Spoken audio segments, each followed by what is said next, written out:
This is All India Radio. In the program Spotlight now, we bring you a discussion on cabinet expansion and its implications. The participants are K.S. Satchidanand Murthy, political analyst, and Sonu Sood, AIR correspondent. The Union Cabinet was expanded this evening, the first expansion of the Narendra Modi government in its second tenure. President Ramnath Kovind administered the oath of office and secrecy to the 43 ministers at 6 p.m. today. Today's cabinet expansion has come after extensive deliberation and assessment of performance of different ministries by the Prime Minister. Sir, what do you feel are the broad considerations and objectives of this massive cabinet expansion undertaken by the government, where 36 new ministers have been inducted and 7 existing ministers elevated? What is the total strength of the expanded cabinet? I think the Prime Minister's objective was that for various reasons, the exercise of cabinet expansion, which he had planned to do after about 6 to 8 months of coming back to power in 2019, that got affected due to one reason or the other, because of the government was on firefighting mode to deal with the first wave of the pandemic. Then there was a huge economic slowdown. As you know, there was a migrant crisis, there was a fall in industrial productivity, lockdowns in the country. So it was moving from one crisis to other. There were other challenges to the national security. So the Prime Minister and his core advisors did not have enough time to plan a major restructuring of the government. And in between, there were vacancies caused by departure of allies like the Akali Dal and the Shiv Sena from the cabinet, and the unfortunate death of Senior Minister Ram Vilas Paswan and Minister of State Suresh Angadi.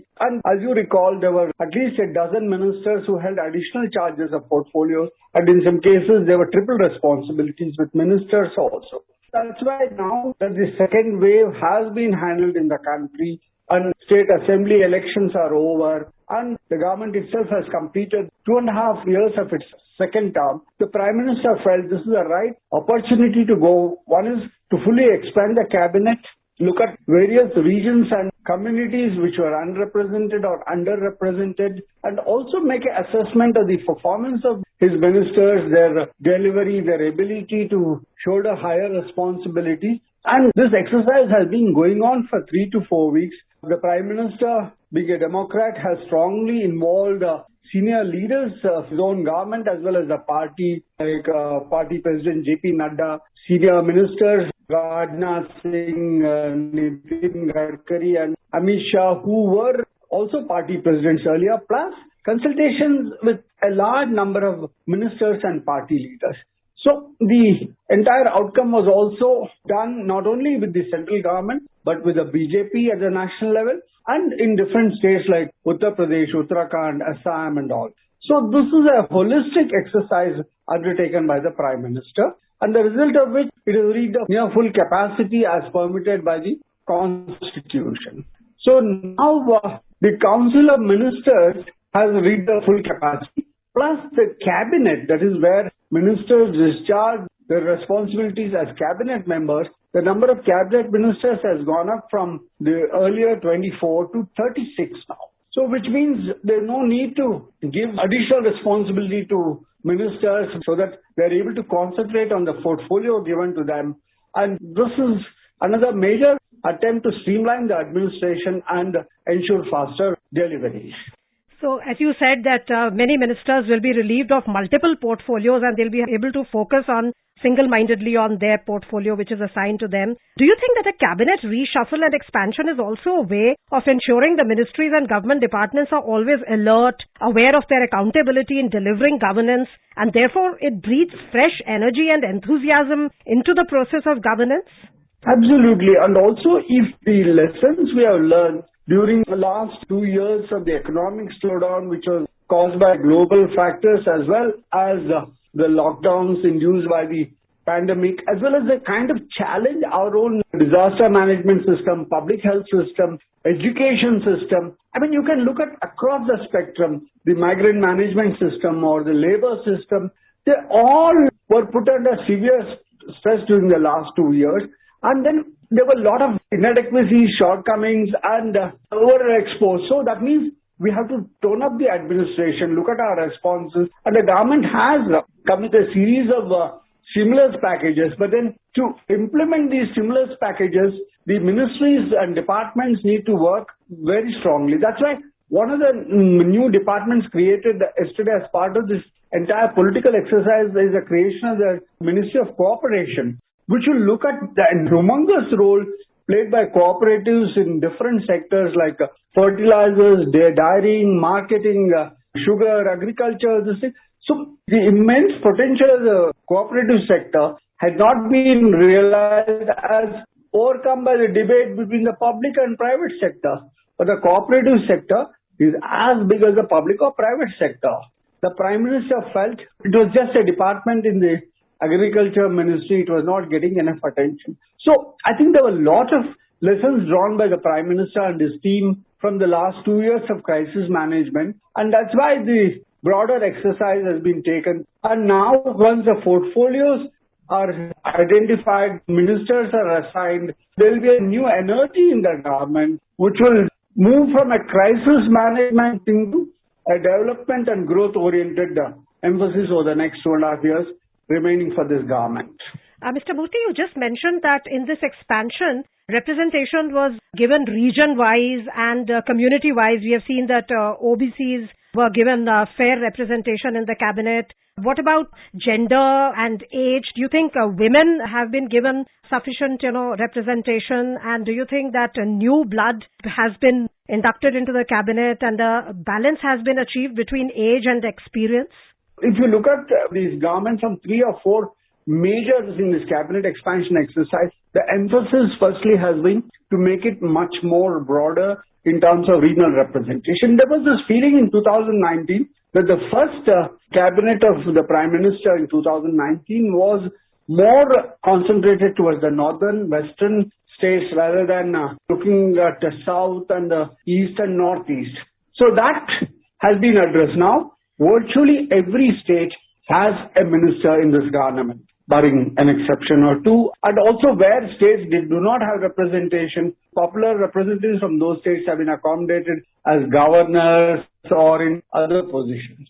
So this is one is the regional representation.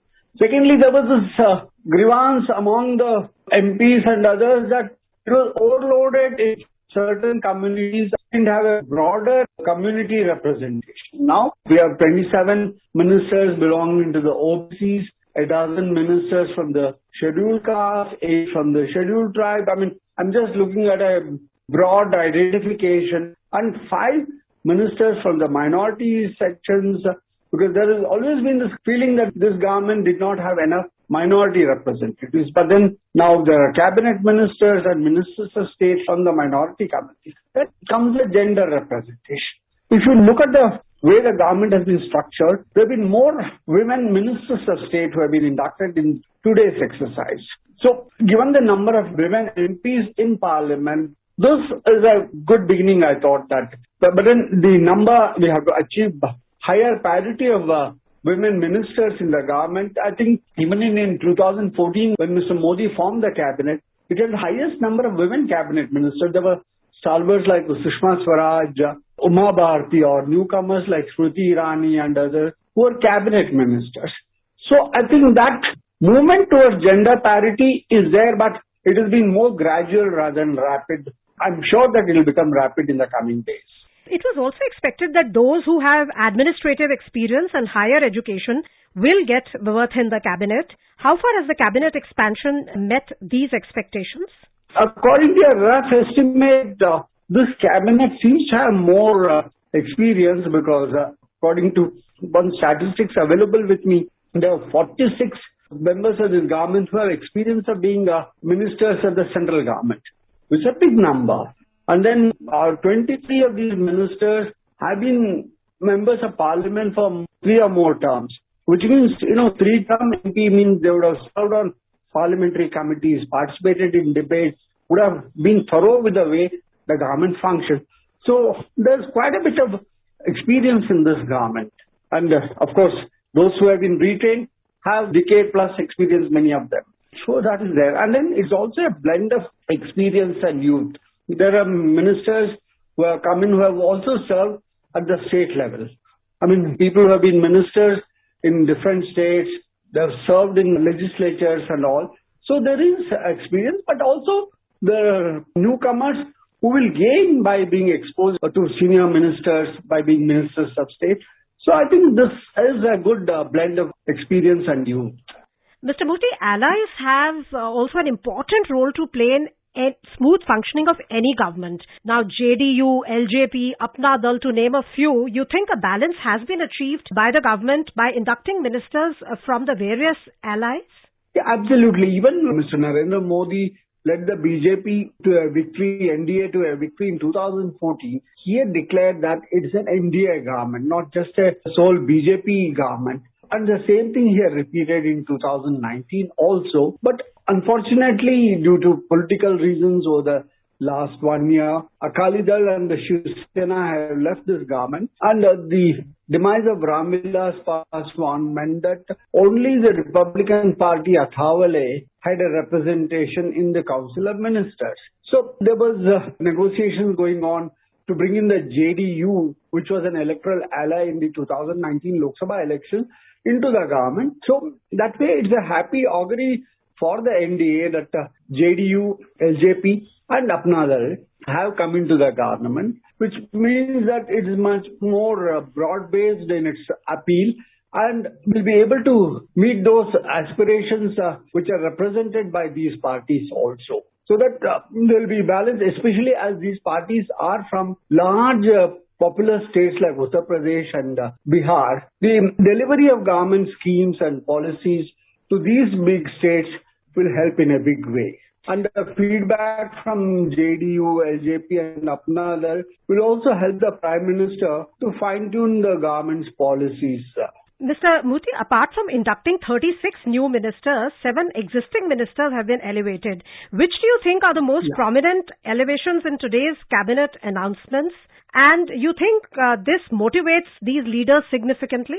Absolutely. One of the things about government formation is always because we have a governments of a 2 or 3 tier system, cabinet ministers, ministers of state, independent, and ministers of state attached to cabinet ministers who learn how the process goes on in the ministries.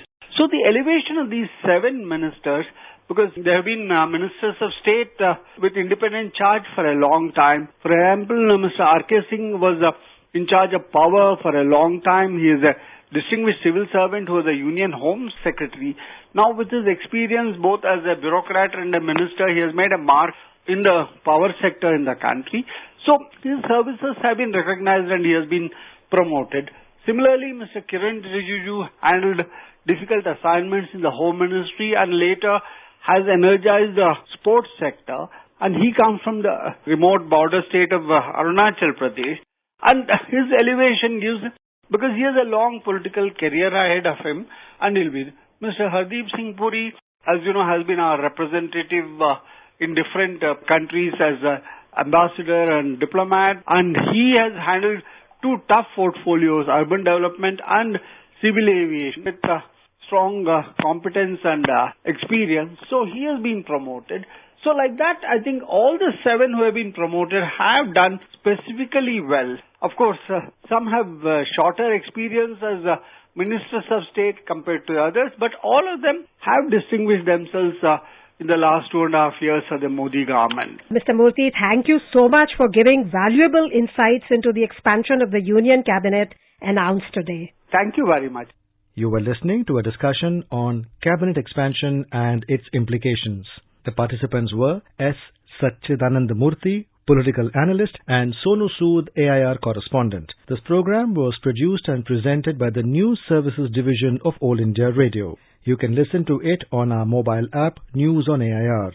This program is also available on our YouTube channel, News on AIR Official. You may email your opinion about this program at airnsdtalks@gmail.com.